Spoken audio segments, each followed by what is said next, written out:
նայեք, ես չեմ կարող ինձ նկատի ունի Տիկին Գալյանը, ես դա չեմ բացառում, ես ունեմ իմ դիրքորոշումը, ավելին շատ շուտով գրավոր կներկայացնեմ այն իմ դիրքորոշումը։ Արդեն նշեցի, Տիկին Գալյանը մեկ անգամ արդեն ապացուցել է, թե իր ղեկավարած կառույցը ինչպես է կարողանում մեկնաբանել մարդու իրավունքների եվրոպական կոնվենցիան եւ մարդու իրավունքների եվրոպական դատարանի որոշումները, ինչ աստիճան աղավաղումներ։ Փառքաստո այդ հարցում սահմանադրական դատարանը վերջակետ դրեց։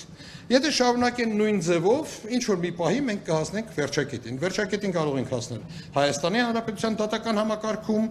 Հայաստանի Հանրապետության սահմանադրական դատարանում կամ մարդու իրավունքների եվրոպական դատարանում։ Բայց որ վերջակետի մի օր կհասնենք, ես կարծում եմ այո։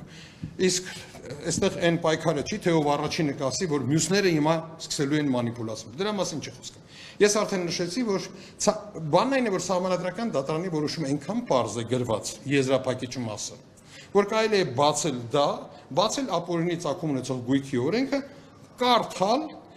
եւ ձեզ վստահեցնում եմ, խորը իրավական գիտելիքներ չի պահանջում այն ճիշտ մեկնաբանելու համար։